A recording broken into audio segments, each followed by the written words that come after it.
Hey guys, I'm Lee Taylor. That's the 2020 Renault Trafic Automatic, and this is a right lane review.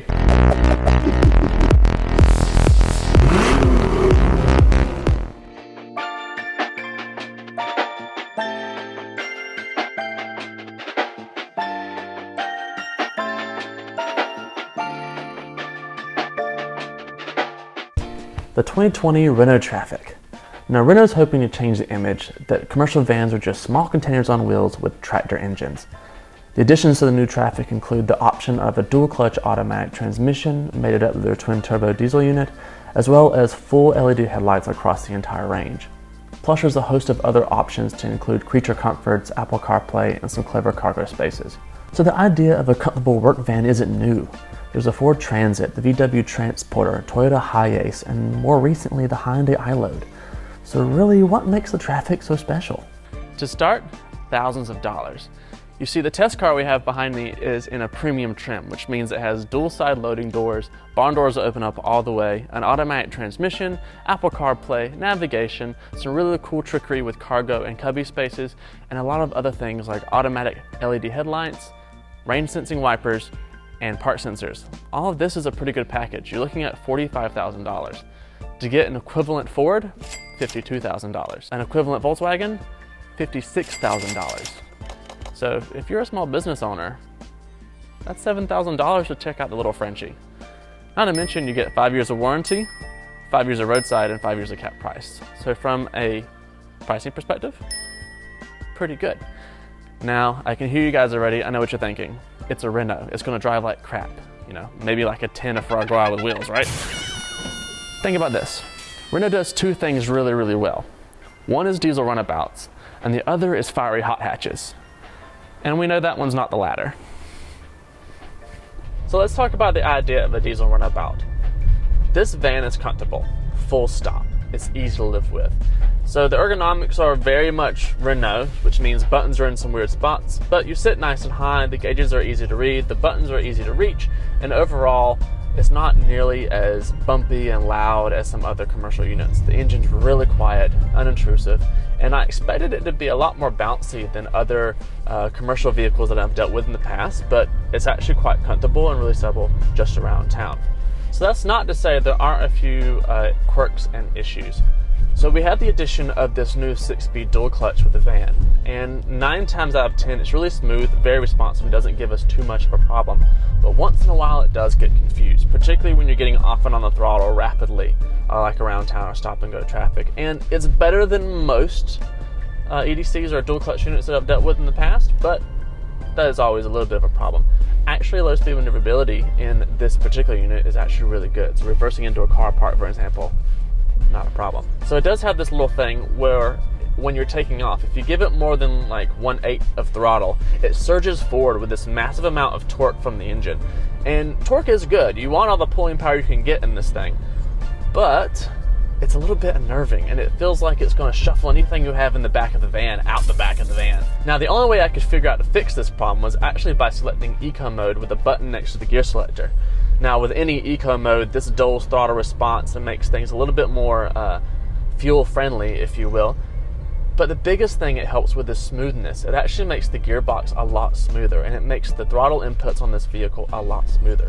And I reckon it should be the default setting, but every single time you get in, you have to hit the button. Now, the other issue that we encounter once in a while is the fact that this little van is fitted with economy tires or efficiency tires, low roller resistance, designed to help you with fuel economy, long runs, that sort of thing. The problem is they're really narrow and they're fitted on a pretty tall van.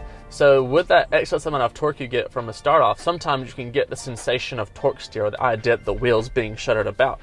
And it's a little bit unnerving. But since the steering's so light in this, you just get this weird sensation that the front wheels are just flapping about on their own. But spending time in the van for this week has actually been really nice. It's quite comfortable. It drives smaller than it actually is. It drives more like, I don't know, a mid-size SUV or a small SUV, and it feels like it belongs on the road. It doesn't feel like a box on wheels, which is high praise for a commercial van. If you're buying one of these vans, you're probably going to end up spending a lot of time in it. And there's some really cool features in here. You got plenty of space, but one of the neatest is this fold-down workstation. All the way flat, you even get a nice little nifty clipboard. should be able to keep up some orders with that. When you're not using the fold down workstation, you can put it back up and sit 3 wide inside the Renault. You also get CarPlay as standard, like I said before, and this phone holder, which I don't know what size phone it's made for, but it's definitely not anything modern because nothing fits. I don't know, can you take it off? Oh, it moves. Cool. And you have some pretty funky little cubbies. I mean, cup holders are everywhere.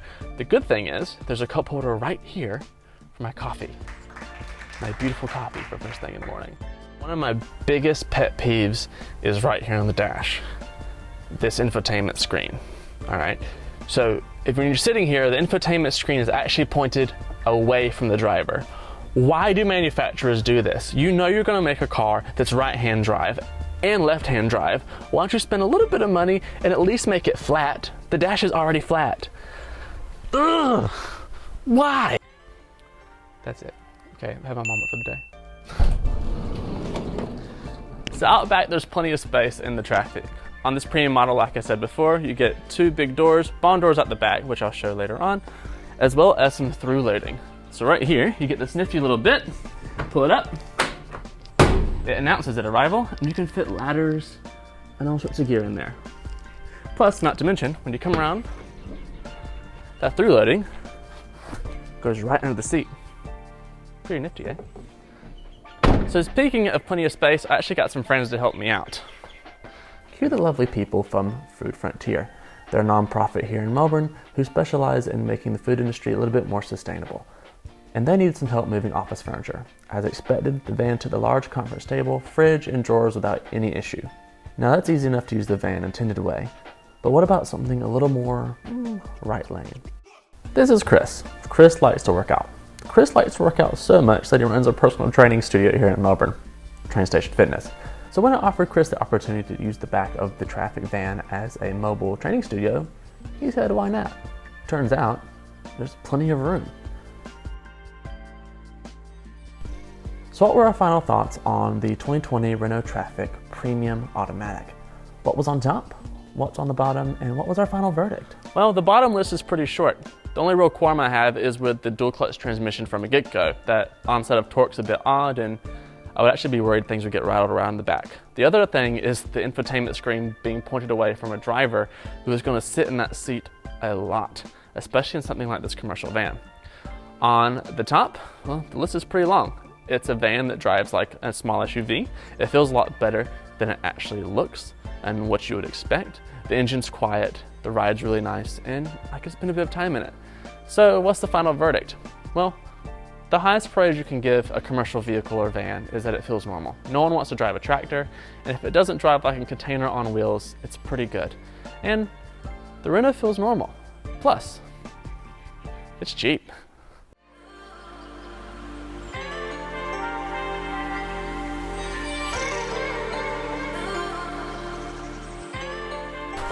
Let me out!